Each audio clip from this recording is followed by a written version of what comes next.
everyone, I'm Danielle Desir, and I am a financially savvy traveler. And today you're listening to Travel Fuels Life.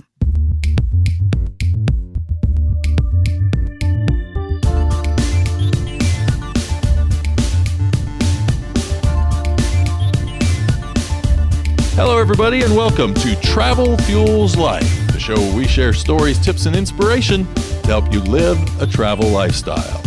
I'm your host, Drew Hanish, and with 2019 upon us, it's about time we get those financial ducks in a row and start building a financial strategy that's going to help us travel more in 2019. So with that in mind, I've invited Miss Danielle Desir of the Thought Card podcast. She's going to be my guest this week on the first episode of this new year. And she is a podcaster, she is a blogger, and she is a financially savvy traveler.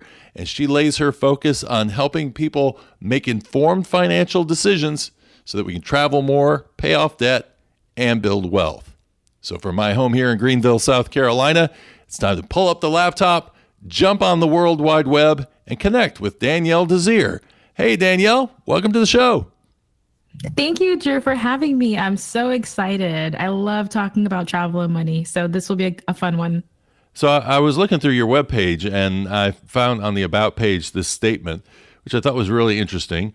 I am not rich, nor am I privileged, but I am financially savvy. So for those people trying to figure out how to pay their bills and get the most out of their travel money, how would you describe being financially savvy? Sure. So I would describe financially savvy as being smart with your money, being intentional with how you spend it, and how you think about like how you're earning your money. And for me, I want to reduce and eliminate as much waste as possible. So every dollar I'm spending, I want it to be intentional. I want to get a lot of value from it. I want to feel like I don't have any regrets when I spend my money. So for me, financially savvy travel is especially all about finding the best deals, the best bargains, not necessarily budget travel, because as a financially savvy traveler, you might have the budget to spend, but do you want to spend it on something that's wasteful, or do you want to spend it on something that's going to impact your experiences and make you feel really great about your travels? Okay, so it's basically optimizing and having good strategies and not necessarily sleeping in your rental car on the trip. Exactly. Which, you could totally do. Like right? Sometimes, for me, it really depends on the kind of trip I'm having. Like there are plenty of times where I would stay at hostels, but I've also stayed at like a Hyatt in Switzerland, which is super, super ritzy. So it really depends on the kind of experiences that you're valuing. And for me, it really depends. And it also depends on your budget as well. So those are all things to consider. So where do you think your financial acumen came from? Did you have a role model somewhere along the line? I think for sure it was early age. It was inspired by my mom. My mom is an accountant, and she has always been savvy with her money. She's always frugal, but also intentional. So I remember one of my early thoughts of money was I opened up a IRA when I was 15, and she's always implemented like, hey, you need to save for retirement. Hey, if you want to have these aspirations and goals, you need to save for it. So saving has always been a big part of my family values. And I also remember as a child, my grandma would have like a secret stash that no one would know about except for the women in the house. So that just also like solidified that, saving was very, very important. And, throughout high school and college, I worked throughout that time, and there were things that I wanted to do, but I couldn't afford to do. And travel was one of them. I remember having friends who were wanting to go to spring break. They would go to Mexico and Puerto Rico, and I didn't have the funds. So that just kind of solidified like, okay, if I want to be able to afford the things that I really want to do, I have to save. I have to be smart with my money. I'm not a millionaire. I don't have an infinite amount of money. So, but how can I make this all work? And I've always been, especially now, I've been a multifaceted saver.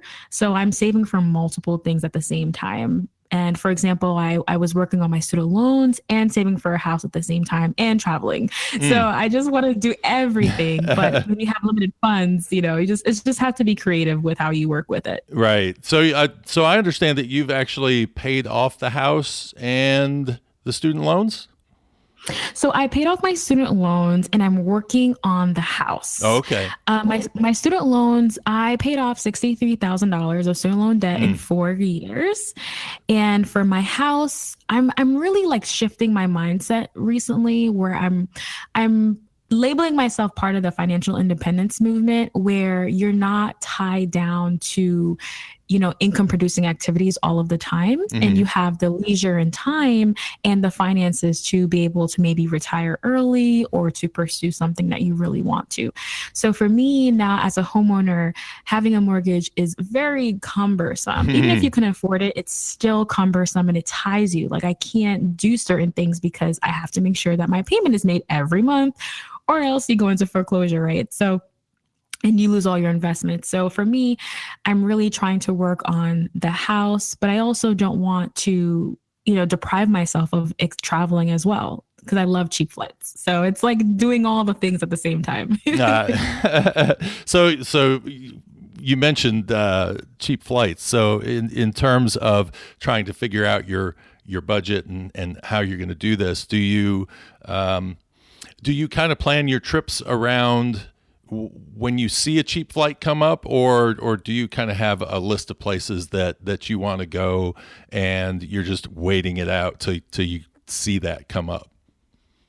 So I think a little bit of both. I would say the first thing that I do is I have a travel fund and I regularly contribute to my travel fund every pay period. So for me, it's really important to have a fully loaded or as fully loaded as possible so that when I do see a flight deal, I can just jump on it without hesitation. So for me, I think having a travel fund, and it really depends. If let's say you're traveling within the States, you might not need that much money compared to, let's say, if you're traveling to different continents like Asia or Africa or something like that.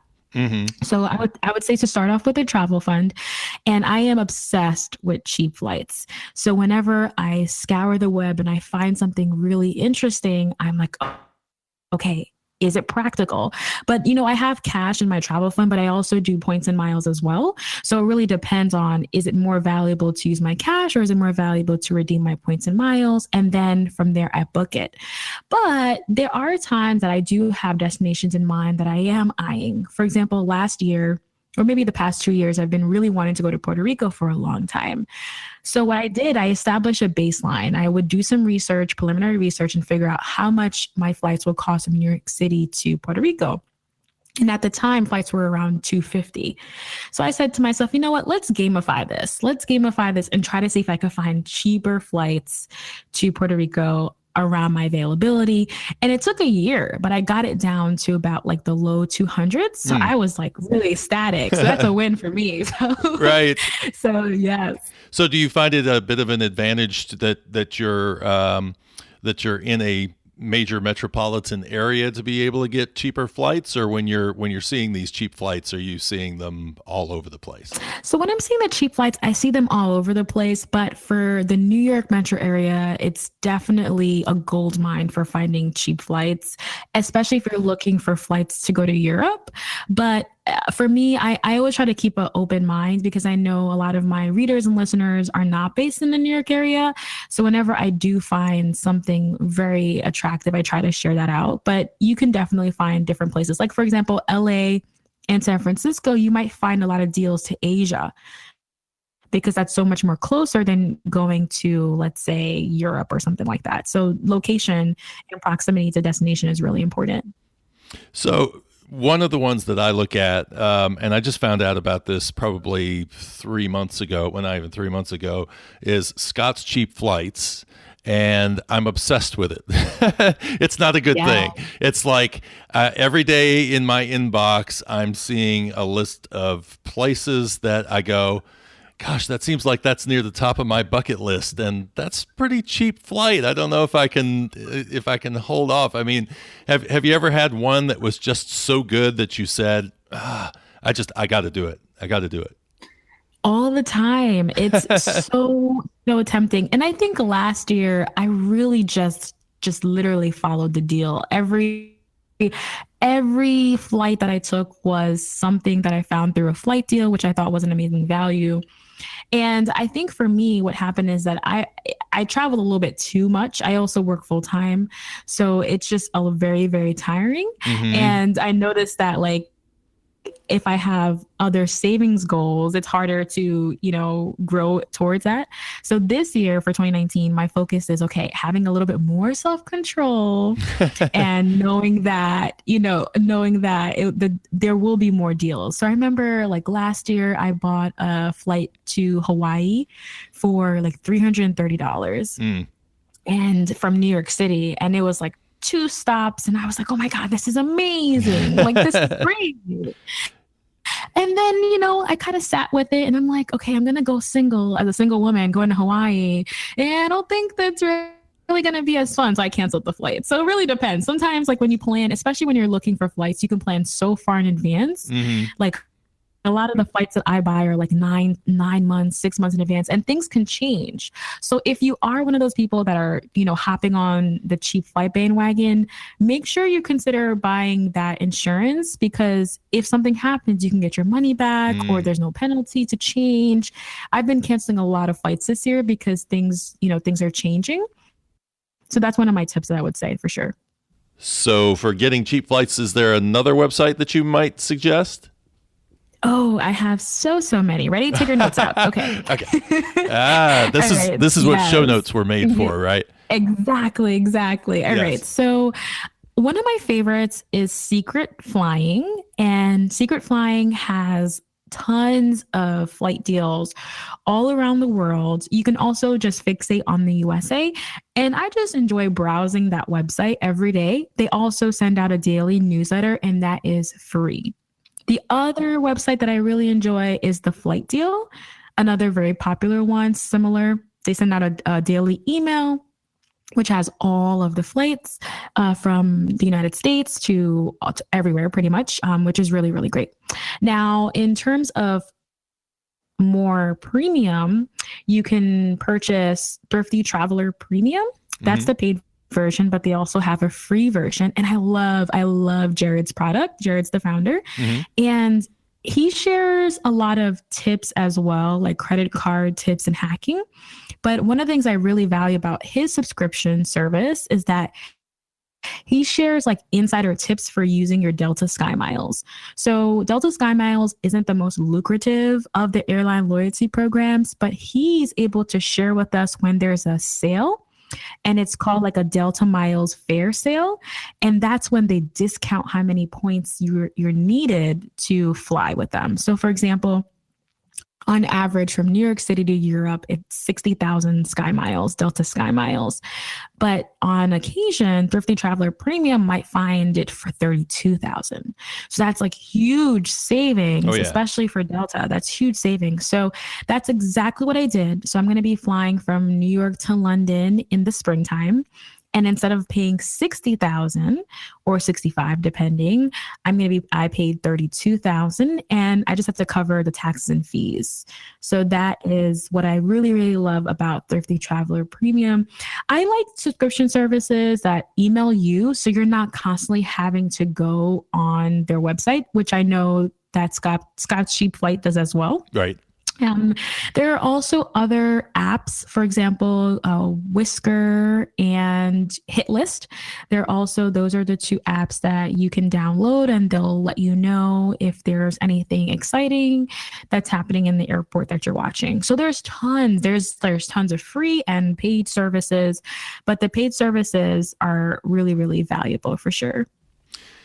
Well, the next thing, of course, that you've got to do is once you arrive to the location is you've got to track down some lodgings. And so when you travel, I know some people will look towards maybe staying in a place longer so that maybe they reduce their costs because they have less transportation costs, that sort of thing. Or, when I travel, I'm like kid in the candy store going to as many places as I possibly can go all at once. And so transportation costs become pretty high. And my lodging is much more, hotels for the short term, which can definitely add to the cost of things. Do you have a particular strategy? So I think over time, I've become more of a relaxed traveler. In the beginning, I would plan out everything to the T. And in terms of planning my itinerary, I like to use Cygic Travel. That's an app, a free app. They also have a paid version as well. Hmm. And with Cygic Travel, you can really plan out your day.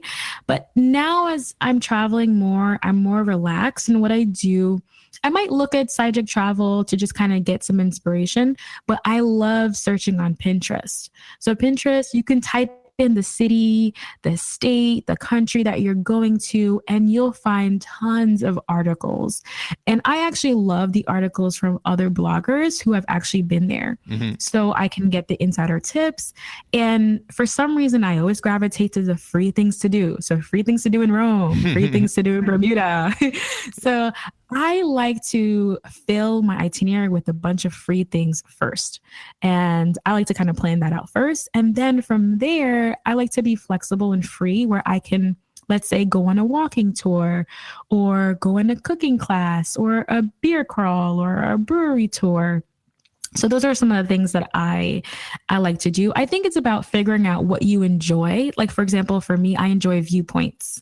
So one of the things that I look for whenever I'm going somewhere is, okay, can I go to the top of a building or a mountain or something like that? And those are usually like free or low cost activities. Hmm. So if you're on a budget, I would say try to hit all the free things that you can do that are enjoyable first, and then you could kind of gradually, increase your funds so that you can do more expensive things.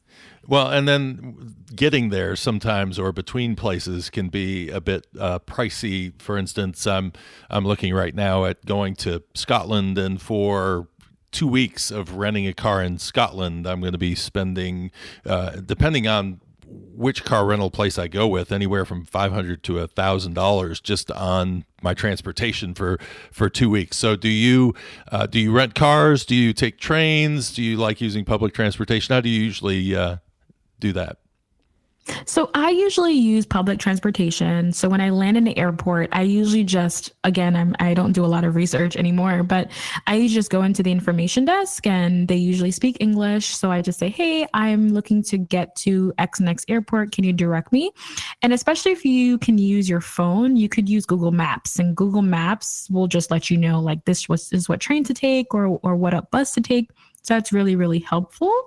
It really depends. Like, let's say if I'm not really in a rush, a lot of times when you land in a city, they'll have multiple transportation options. Some of them are faster than others. Hmm. So usually when I'm landing and I just get into a city, I usually take the longest way because I'm not in a rush. I'm just got there. There's no rush. But when I'm coming back to the airport, then I might spend maybe a little bit more money to get there faster. Hmm. But I personally, I like to do bus tours. So for example, when I went to Ireland, and Dublin has great bus tours where you can go all over the country. So I like bus tours because I don't have to worry about driving on the other side of the road. I don't have to worry about traffic issues. Right. Some of us And want I'm to. also- yeah. I was going to say some of us want to see if we can challenge ourselves and pull that off. See if my dyslexia pays off. Oh no, thank you for me. Oh my gosh. No. I like to just kind of just relax and, allow other people to chauffeur me around, which is nice. Right.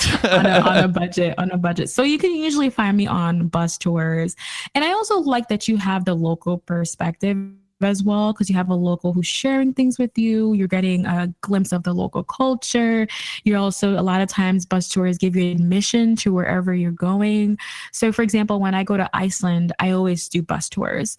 Now, when I wouldn't do a bus tours if I'm traveling with multiple people and we could split the bill. So when I'm traveling, let's say with a group of friends, it might be cheaper to just rent a car than it would be for us to pay for the bus tour. So I think it really depends on what kind of trip that you like, but I usually go for the bus tour route for sure. Okay. And so now you brought up traveling with people, and you've traveled solo as well, correct? Yes, for sure. Okay. So what do you see as the benefits for traveling solo versus traveling with friends or with a group? So for solo travel, you have a lot more flexibility and a lot more freedom to do what you want. But sometimes, like depending on your group of friends, if you guys have an understanding that, hey guys, we'll meet at dinner, you guys can do your own thing. Like if you guys aren't tied to each other, having a group with you can be an amazing experience. And I think it's important to find a travel buddy that you vibe with and you have similar travel styles, and also being open to doing what each other wants to do. So for solo travel, there's a lot more freedom. But there's also, as a woman, you're a little bit more vulnerable than if you are with a group as well. So for that, I would say if you're looking for some companionship, group tours, especially the free group tours, are great. Like they're really, really great. You meet a ton of other solo travelers. If you're into hostels, it's all about having a social experience. So if I'm traveling solo, I might definitely consider a hostel, because if you're at a hotel, it's just, you're not going to meet a lot of people. You're not going to meet anyone sometimes, you know? So those are a little bit of the differences. I love traveling with friends. I'm at the point now where I can text my friends a flight deal and they're like, yes, I'm going to go now. Book now. That's awesome. Yes, it took a lot to get there. It took so much, like, okay, guys, this deal will expire. You need to let me know right now. Well, because it's funny too that I have friends who don't like to travel. That travel is just not in their vernacular at all. So it's just shocking to me that sometimes it's hard to get people motivated to want to go travel. Yes, that can definitely be a challenge. But I always say there's always some place that people are interested in going to. For example, my friend, I said to her, hey, how about we go to China? Like, I want to go to the Great Wall of China. Like, would you want to come? She's like, no, but she wants to go to Italy with me. And I'm like, oh, okay, we can, you know, so everyone has that sweet spot. Everyone Right. has that sweet spot. So just finding that sweet spot. And there's nothing wrong with doing more local things. Like last year, I live in Connecticut, so it's kind of one of those states you kind of fly by through. Like it's in between New York and Boston, and it's kind of like in this weird position. But there's so many amazing experiences that you can have in your local area or outside of your metro area. So even if you are challenged and you can't do like big travels, local travel is also something to consider and explore. Yeah, it's so funny that when I talk to people, sometimes they'll say where they're from, and I'll remember having done something in that area, and they're like, "Oh, we never do that."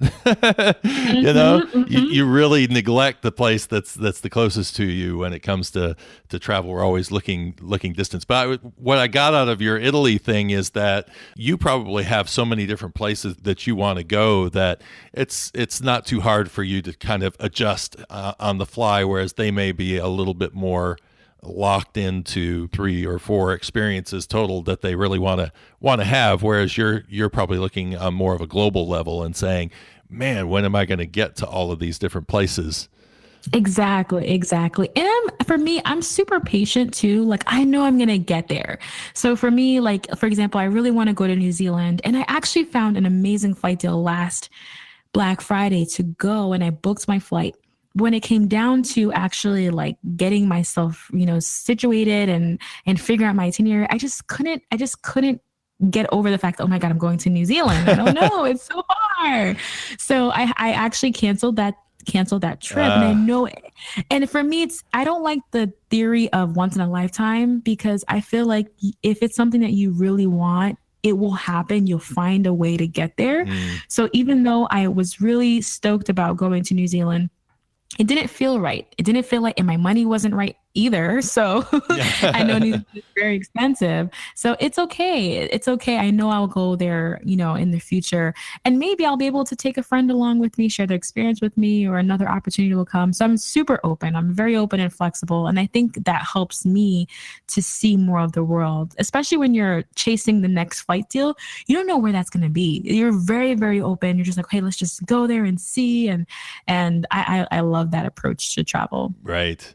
So kind of give me your philosophy on credit cards, because there are some people who are probably credit cards are a bad have a bad name because they can't handle them so well, or they've just built up a lot of debt over a period of time, and they're kind of nervous about using those. And I've heard different philosophies.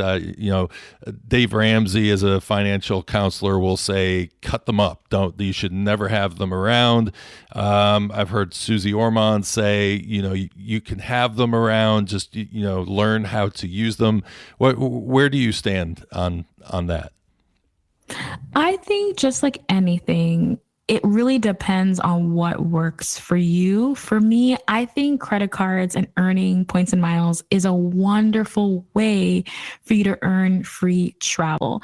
And the biggest thing that I love about credit cards is that they entice you to sign up for the credit card.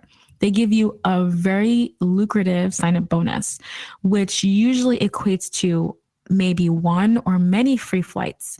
So that is what I love about credit cards, is that ability to earn and redeem for free travel.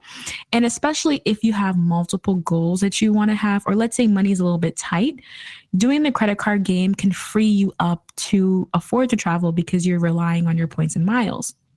Now, again, it's all really about having the discipline to make sure that your spending is in line with what you have in your bank account. It's easy to fall into the trap, especially for the holidays. The holiday season, you're just spending a lot of money on these gifts and other things like that. So it's super, super hard to fall into that trap. But I think that if you have a goal, what I like to do is when I open up a new credit card, it has to be valuable. Like, what am I going to get out of this? These points is going to be allocated to a certain trip. Where do I want to go? I remember when my first credit cards I got was the Chase Freedom credit card. And my best friend at the time was having a wedding, and the wedding was in Ecuador, and the flights were like $700. And I was like, oh, I don't want to save all that money, but how about if I open this credit card, get the points, use that towards my trip to Ecuador, and now I can get her an awesome gift and we can do all these really cool things. And that's exactly what I did. So every credit card that I open, I have a goal. What is my travel goal for that? And that kind of helps me stay motivated.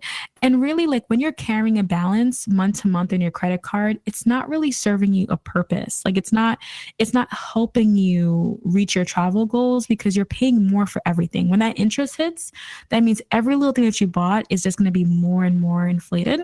So try to avoid that as much as possible and try to pay your credit card in full.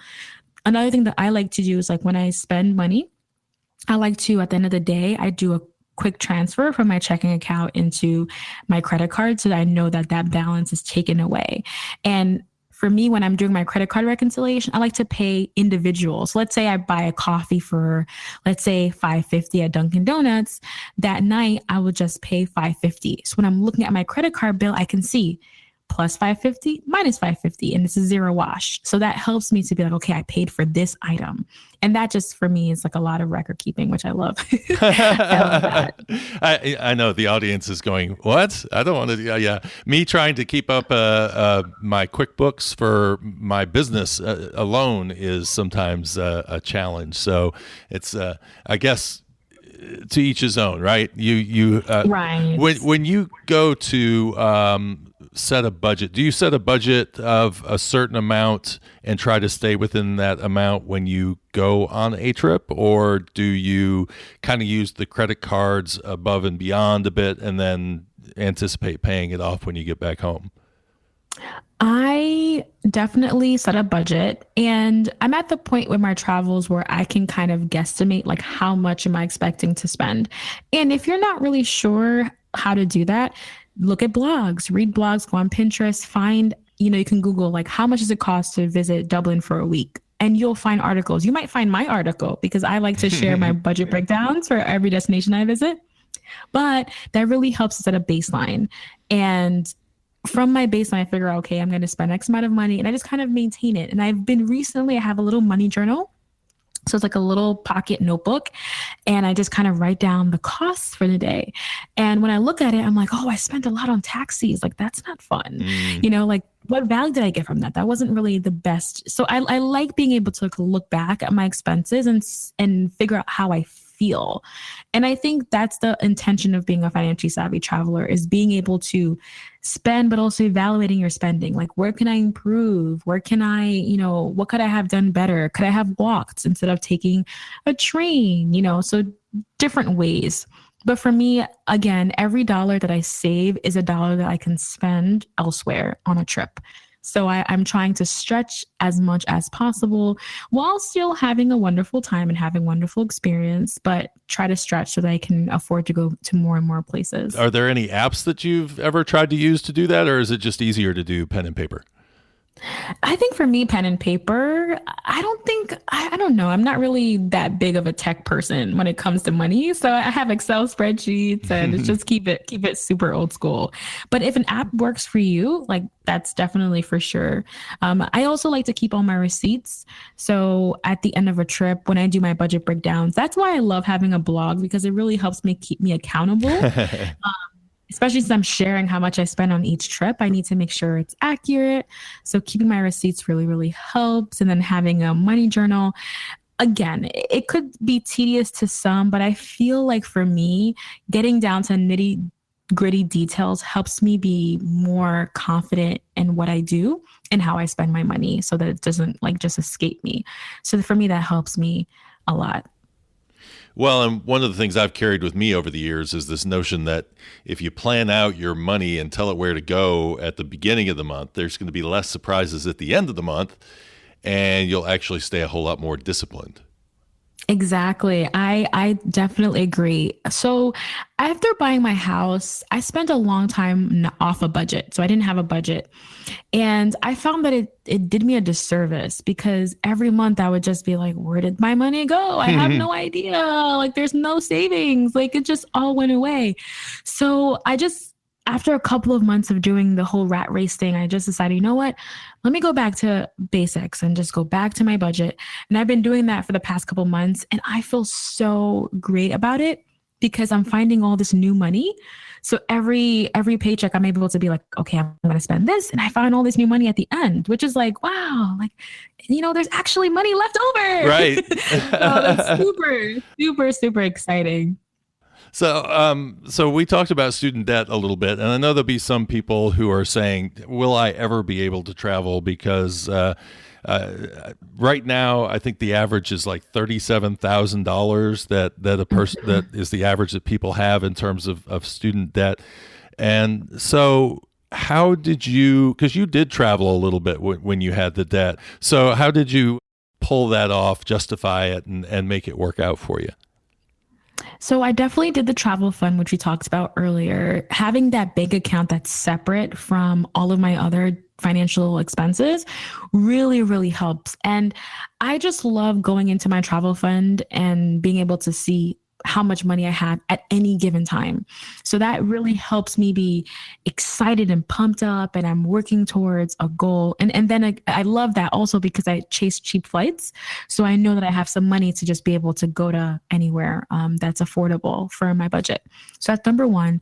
So number two, I was making a lot of sacrifices.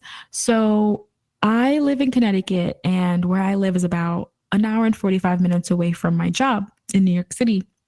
And at the time when I got my first job, I was at the crossroads, and I had two options. I could, one, go in the city and live in the city and live a fabulous life with 10 different roommates, or I can live with my mom. And we made a deal that I would be focusing on my dad and working on my dad, so I wouldn't have to, let's say, pay the rent expense, and I could just allocate that toward my student loans. So it was a really tough decision, because I'm like, I'm only going to be 21 once, and I don't want to be living with mom, right? Right. But I said to myself, you know what? This is an opportunity that I know I will not regret. And I decided to live with my mom for 4 years. But during that time, I said to myself, okay, I need to have an exit strategy. When I'm done with my student loan debt, I'm not going to like I don't want to live there more. So I don't want to just rent. So I said to myself, okay, I'm going to triage myself from my student loans to buying a house, but I need to save for it now, right? Mm-hmm. So that's kind of, I set goals. I set, near goals that I wanted to pay off my debt. And I also set long-term goals of owning a home. And that's the things that I worked on. So for me, it was a little bit of travel, a lot of student loan debt, and a little bit of house savings for that 4 years. And that helped a lot. In terms of like the nitty gritty strategies of what I did, so there were two things that I did. One of them was just throwing a ton of money at my student loan debt, which means like at many, many points in time, I didn't even like know what the bill said because I was just every 2 weeks, I was just throwing as much as I could possibly afford at it. And that really helps because it's kind of like, frequently reducing your interest. And with student loans, what happens, it's so tied to your principal. So as you pay down your debt, your interest will go down. So when I first started my student loan journey, I had about $10 in interest per day. And that lit a fire because at the time I had no job and I'm like, oh my God, how am I going to do $10 a day? So I use my student loan interest as a tracker, and over time you see it, dwindle down. So that's what I used. Now, my second method is I would save up a sum of money, let's say $5,000. I would save $5,000. Then I would make a lump payment towards my student loan debt. That would make a drastic decrease. And like we said, the interest is tied to it. So that would help a lot. And then I said to myself, okay, I'm going to pay myself back. So I would spend weeks and weeks and weeks and weeks paying myself back and replenishing my funds. And when it was back up again, I would do the same thing again. So I just did that for 4 years and it just kind of compounded. Yeah, like it compounded on each other. So those are the two strategies that I used and that worked for me. But there are also people who do the minimum payment and they save money on the side. And once they get that enough money to just kind of, eliminate that debt once and for all, they do that. So you can you mix and customize what feels right for you. But for me, I love the quick wins. I love when I would drop down a couple of G's on the loan and it went down. It just felt great. And then I would dread paying myself back months later.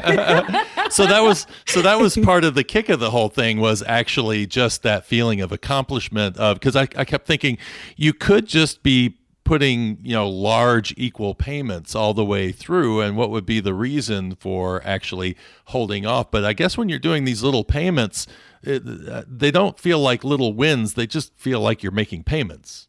Yes, they don't. I'm telling you, when you make a large payment, and it could be a $2,000 payment or a $5,000 or $10,000, whatever it is, it feels great to see it go from, let's say, like 4 digits to 3 digits. Like that feels amazing. And that really helped me because when you're paying off debt, it is cumbersome. It is tiring. There were days that I would be sad and I feel like I'll never get out of this, even though, my spreadsheet said I was, but it's very mentally exhausting. But if you stick to the course, you figure out a strategy and it really, really helps. And I was able to do so much in 4 years. I love that strategy because it's a play off of the baby steps, that snowball thing where you're paying off the smallest credit card and then paying off the next smallest and the next smallest until so that you can get some momentum going and be able to feel like you're accomplishing something. I had $90,000 worth of debt coming out of the recession. And I mean, I didn't see any way that I was going to pay that money off, but and a lot of it was tied up in credit cards. Part of it was having too much house payment. You name it, it was all coming up all at the same time. And it was amazing how just paying, as soon as you paid off that one credit card, you're like, yes, that's one less yes. bill I have to pay, next month. And I can put that extra amount towards the next card and start to get that paid off. So yeah. Exactly. Yeah. And like for me, I was so used to making those payments for for 4 years. Mm-hmm. I said to myself, when I'm thinking about my budget for purchasing a house, I want to keep it as close to this as possible. So what I did is I literally swapped my student loan payment for my mortgage. Nice. And it helped me feel so much more confident that I'm not stressed out because I know what it feels like to not have this income. And I mean, if I had to look back at it, I would say to myself, I should have maybe gotten a house that's less expensive so I can see more of the gains, you know? Yeah. But for me, it works. It works. So how much are you traveling in a year? I mean, do you have like a couple of big trips a year, or how do you travel? So this year, 2018, was very short trip focused. I went on countless short trips, and I don't know the number off the top of my head, but there were many, many short trips. And this year, I don't think I spent more than 5 days in a destination. And I don't know if I'm going to continue that going forward. Right? Because fast travel means fast spending. So it's really, really hard when you're just kind of in and out and you're in a city for 3-4 days. You're spending a lot of money. But then again, it was that whole mentality of chasing the next cheap flight. And so this year I'm kind of doing a little bit less. Like I want to do less. I want to do more slow travel. And I want to feel less of a scarcity mindset. I think for me, it's like, because I work full time, I'm always like, oh, I have no time to travel, so I just got to go for a weekend. and it's like, okay, let's just, let's do a more extended trip, really get to enjoy and immerse yourself and feel less stress and go back to work rejuvenated. So that's my strategy for next year. But in terms of like where I went this year, I went to Dublin. I started off the year going to Dublin, and I also spent a day in Belfast. I also went to Chicago. I went to Toronto. I went to Orlando and Disney World like multiple times. Multiple times to Disney. I went to Puerto Rico. It was just an amazing year of lots of new travel experiences. Wow. But I think it's a little bit too much, a little bit too much, a little too much of too little, right? of the little trips. Yeah, exactly. Yeah. So how was Puerto Rico when you were down there? Did you go before or after the hurricane? So I went after the hurricane, and I actually went like a year later. So I went in October 2018. I loved it so much. It's such a beautiful island. The people are so down to earth, so friendly, and it's so colorful. Old San Juan is so colorful. And I think Puerto Rico has easily become like one of my top places. So wow. I love Bermuda. I love Iceland, and Puerto Rico is like number 3. It's in there. It's in the top 3. I really enjoyed my stay. I really enjoyed it. So do you think it's pretty much recovered from the storm? I actually didn't see a lot. I saw a lot of like repainting of houses and like fixing the facades, but it didn't feel like, what you would think or what the media is showing. Right. I felt really great. I felt safe. I felt the enthusiasm. The weather was beautiful. In terms of expenses, it wasn't that expensive. It's a lot cheaper than the States. So it's definitely a place that I feel like I can go to anytime. Cheap flight, of course. Right. Well, here's an interesting question. Do you have to take a passport with you? No passport. But okay. But I still took mine just in case. I just was like, just in case, Right. Yeah, absolutely. All right. So we've talked all about money and budgeting. And so my $1 million question is, why don't they teach personal finance in school? Like when you're in high school? Why is that something? They teach you everything else, but one of the things that it's amazing to see when as soon as you get out of school, the first thing you do is you start building up tons of debt in terms of student loans, and of course credit cards are thrown at you from every single angle. But it's like there's no training for any of this stuff. That's a very good question. Like a part of me is like, are they setting us up for failure? But then a part of me is like, maybe the system is expecting the household to talk about these things. Like I'm thinking about, how do you teach your kids manners? Right. That's from the family. That's from the home. So I can see both sides. And I think that if you are teaching your kids about money at home, it is so beneficial because they're able to actually see the ones that they love, people who they love are actually doing things, and it's more personal, and you see the progress or you see the struggle. And I think that helps with our mindset, or it can hurt us as well. So if you're not talking about money, or that it's a constant struggle, you'll frame this mindset of scarcity compared to framing the mindset of abundance. So I think it's important, especially for me growing up in a household where money was a very open topic. I remember at a young age, picking up a bill and seeing my mom has student loan debt. And I was like, Mom, what is this? And I was like 10 or something like that. I was like, well, I have debt, So, but it's a very important question. But at the end of the day, I still feel like it's, at home, you can do a lot to educate your kids. You have YouTube, you have blogs now, you have Siri on Google and all that things like that. So right. I think it's a lot easier now for us to learn about money. And I think people are being more transparent about how they're building wealth, how they're paying off debt, how they're affording things. So I think that's really helpful. Well, definitely learning those skills early is going to be something that's going to be beneficial, I think. And a lot of people probably didn't have that ability to learn it in the home, and that they need that little boost. And I understand that you're actually doing a budgeting course coming up. Yeah. Yes. So I spent the last 4 years talking about how to afford travel and, all these tricks and hacks. But then I went to myself and said, okay, let's kind of step back from all of the gimmicks and all the extra fluff and think about how can we afford to travel? And it goes back to having a budget. And a budget is simply a plan for your money. So I really wanted to kind of go back to the basics. And that's why I'm calling it Back to Budgeting Basics. And I just want to go back to, how do we set financial goals? How do we track our spending? How do we meet our goals? And then from there, let's talk about the trip. Let's talk about the trips. Let's talk about the hacks. Let's talk about ways to optimize your finances. But you can't optimize your finances if you don't know the fundamentals. So that's why I think budgeting is very important. And there are certain people who have tried to budget. It didn't really work out for them. So this is just a new approach, and the approach that has worked for me. And I think I'm a recovering budgeter because I abandoned my budget for so long. I abandoned it for so long. So now I'm stepping back to it with fresh eyes. So that's what I'm going to be bringing to the course.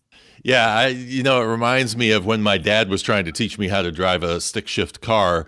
I mean, he learned how to drive a stick shift, probably 30 years before then. And so it's kind of hard to describe to somebody how you're supposed to, switch from the gas to the clutch and be able to handle that. And he couldn't explain it well enough. And I kept stalling the car out over and over and over again until I finally figured it out on my own. But yeah, sometimes you just, you just have to deconstruct it yourself to be able to explain it to somebody else, and taking that time, I think, is definitely going to be beneficial. So is it going to be on your website? Is that where they'll be able to download it? Yes, it will definitely be on the website, and we're working hard to get it launched for early 2019.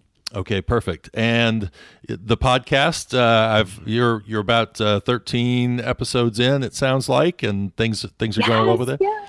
So things are going amazingly well with the podcast. So you're, really, you've got all this material already on your blog. Are you kind of taking a strategy of let me pick out my favorite articles and kind of get those into an audio format? Or I hear you doing a lot of interviews with people. What's the tone of the and the direction that you're taking with the podcast?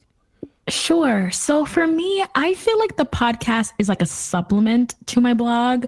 So if you like what I'm talking about on the blog, you're actually on the podcast, you're going to hear from other travelers and other people who are finding ways to be creative with their money. Mm-hmm. So I really like that the podcast allows me to share stories from people from around the world who are doing amazing things. And the content on the podcast for right now is different from what's on the blog. Still in realm of financially savvy travel, but I think for me, for the podcast, I really want to kind of share what's immediately on my mind compared to for the blog. It's like an archive of all the things that I've done and all the things that I've kind of experienced. So the podcast is more up to date, and it kind of brings you the people who I'm chatting with right now, these interesting conversations and all these things that we're learning. So I like to think of it as a supplement to the blog. Perfect. And something to help us keep a reminder that we need to be paying attention to our money while we're thinking about all this fantastic travel that we want to do. Exactly. Well, perfect. Sure. Okay, so you're on Apple Podcasts, you're on Google Podcasts, Spotify, Stitcher, and also, are there other places that besides the podcast and the blog that people can keep up with what you're doing? Yes, you can find me on social media. That's Twitter, Facebook, and Instagram at The Thought Card. And you can send me a DM or you can @ me. And I would love to talk to you about travel and money and everything in between.